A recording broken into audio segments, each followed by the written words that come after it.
That's why you're not married. And that is why you're single.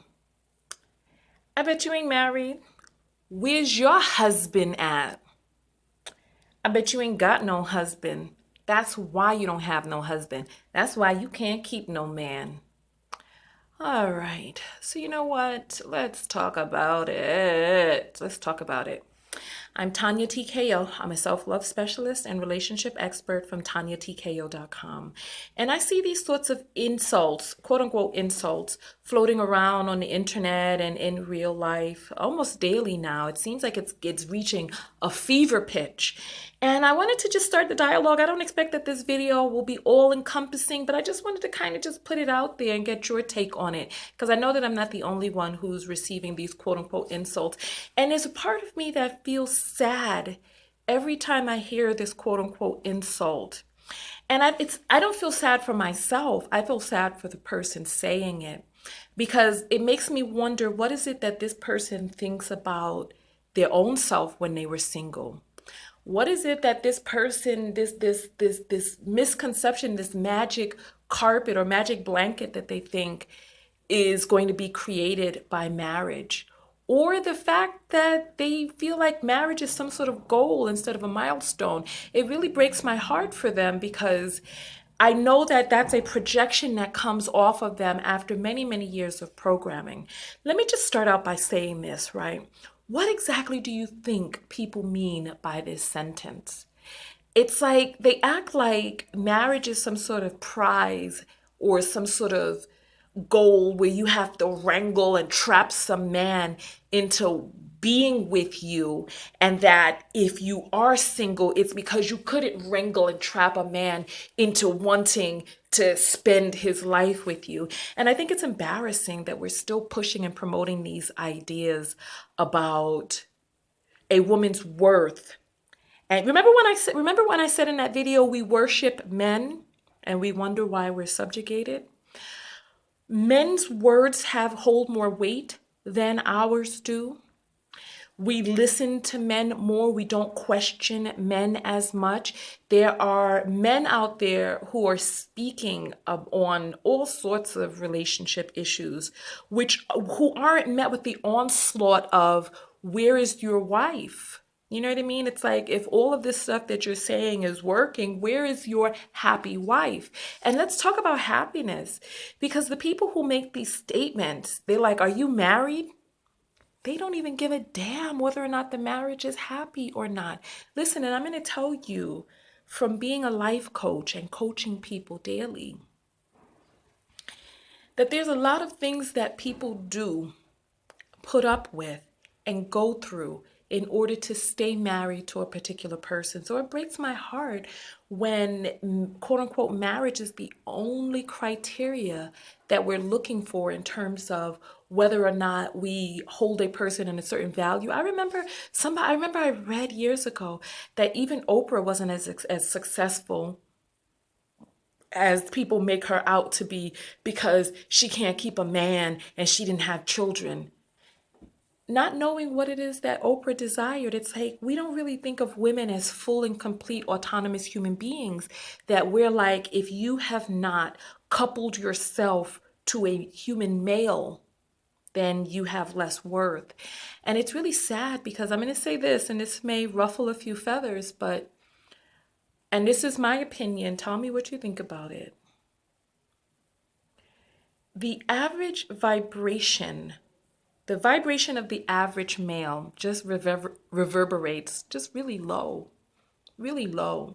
And the men whose vibration is higher, they are men that are really grounded and rooted in the balance between their feminine and their masculine energy. And they exude they have a lot of grounding in the feminine. The men whose vibrations, like, toxic masculinity is all the way down at the bottom, and it reverberates really low. And then there are different layers to it. And the highest vibrational male, like when you think about all of these gurus and all of these people, they have very gentle energy, very nurturing energy, very feminine energy. I'm not saying that they're feminine in behavior, but they have the balance of that really high feminine energy in them. Other than that, far too many of what it is that I see. I listen, I'm telling you, I was in my 20s when I first realized that, yeah, this is going to be problematic out here. Because what it was that I was being met with, the low vibration of just being just sex mongers and just the violence and just all of this stuff just really, really vibrating really low. And I was like, oh, yeah, this is going to, I'm like, yeah, I was like, so this is who is unleashed out onto the world for us to couple up with. And I refused. I refused. You know, I remember a few years ago, I almost made a really terrible, terrible mistake for that whole wanting to have the validation of being like, yeah, yeah, I'm married. And I almost made a terrible mistake that I'm happy that I didn't. And I can imagine that there are many women out there who are going through, who are traversing through or navigating through the relationship, and you see where the relationship is going and heading, and you know that it doesn't really fully sit right with you, but you go along with it anyway. And you know deep inside of you that there's a part of you just that will never be happy in that relationship, but you continue and you take this on. And the moment that you sign your name on the papers, you realize that you made a huge mistake. You know, there's just so many. I'm going to say this, and we're not going to talk much longer about this. I'm going to give it a few more minutes because I really want to hear your thoughts below. But it's like, you know that there are women out there who are being battered and abused. And it's like we don't really take into account that, listen, when I was doing my research for my videos on domestic violence, all of the shelters that I called were full to capacity in even the most obscure states, filled. There are a lot of women out there who are in relationships or in marriages. And you know, it's like we look at relationships from the outside, but we don't really know what's going on behind closed doors. And a lot of these women are fronting, hiding all that they really are truly going through for the mere sake of being like, I have a man.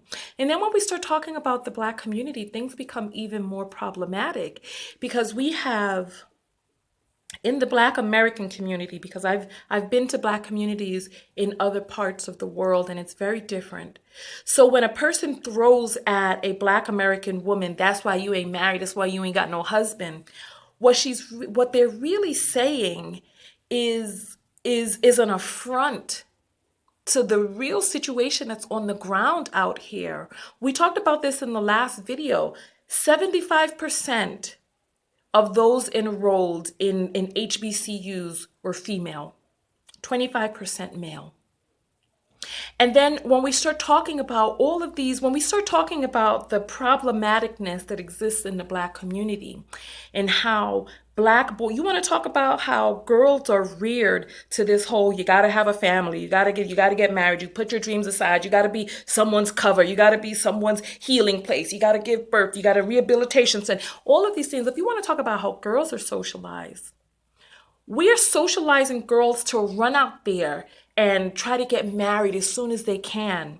And we're socializing boys to never want to get married. Black American boys, we're socializing them to never want to get married, that girls are here for your sexual pleasure. We're socializing boys, we're socializing Black boys to go out there and victimize other people's Black daughters, running trains on them, abusing them in all sorts of ways. And so when we start talking about that's why you ain't married, we're talking about a culture. Let me drop this stat on you before I get out of here. The only person in America less likely to get married than a black woman is a black man. And they talk about, oh, that's why they got this. Black men aren't marrying anyone of any race. So when a lot going on, I want to hear your thoughts below. Listen, Tonya TKO, and I am out. Make sure you share, subscribe, comment, and let's start the dialogue, and I'll follow up with another video. Peace.